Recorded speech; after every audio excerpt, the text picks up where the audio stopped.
Bonsoir. Oui, alors moi je suis le petit vilain canard de la bande, vous vous doutez. Je dis ça parce que je vais employer des mots qui sont recherchés, qui sont relativement pointus. C'est comme le fleuret, il faut que ça marque. Parce que là, on arrive à une période, et je vais rebondir sur votre question, on arrive à une période où on a déjà passé le point de non-retour. Vous savez, c'est le fameux PNR, ce que disent les pilotes d'hélicoptères. Le point de non-retour. Est-ce que j'ai assez de carburant pour revenir? C'est beau d'aller loin, mais est-ce qu'on pourra revenir? Et là, très sincèrement, je pense qu'on a dépassé le PNR. Enfin, je suis pas le seul.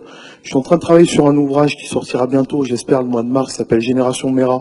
Pourquoi ils font le djihad? Et j'ai bien mis le point sur le fait que cette génération, elle est complètement désintégrée. Et je dis bien désintégrée. Je suis un ancien éducateur en banlieue. Quand je suis monté sur Paris en 95, hein, on parlait de ce fameux article. Bien avant 95, je travaillais déjà dans le 9-3, dans le fameux 9-3 avec Dominique Valera, et je me rappelle qu'il y a 20 ans, on parlait pas de ces choses-là. Donc Bégal, des Bégal, il y en a plein, il n'y en a pas des masses, mais Bégal, c'est un personnage à part parce que Jamel Bégal, c'est le super-héros du terrorisme. Hein. Effectivement, des profils des Bégales, hein, il faut éviter de trop parfois lire la presse. Des Bégales, il n'y en a pas beaucoup, il n'y en a pas énormément, mais ils existent. Hein.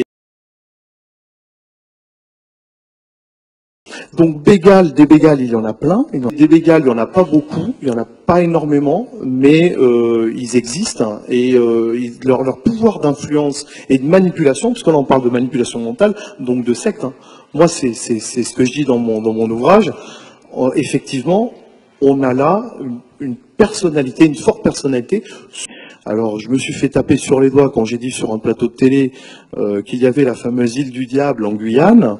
Construisons un centre de rétention là-bas et mettons-les tous là-bas, qu'ils s'islamisent entre eux. Et de toute façon, pour la majorité d'entre eux, je crois qu'il y en a un qui risque de sortir en 2025 ou 2029. Enfin voilà, il aura le temps d'islamiser ou de radicaliser éventuellement des perroquets guyanais s'il veut. Je voudrais profiter, Bruno est là, l'administration pénitentiaire est là. Est-ce que votre service de renseignement, qui a été créé, vous avez dit en 2003, est-ce qu'il vous a fait remonter? Et ça, il faut que les gens le sachent, j'ai écrit dans mon bouquin, mais pas beaucoup le liront, je pense. Donc profitons-en ce soir pour poser la question.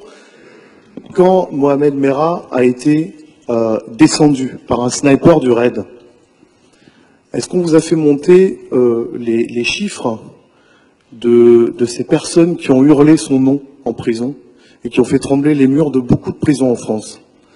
Ça, c'est une chose, c'est pas un fantasme. Je suis reporter, mon boulot, c'est d'aller chercher la vérité et de la confondre surtout avec des sources.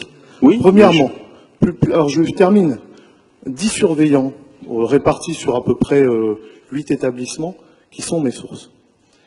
Deuxièmement, on est en janvier dernier.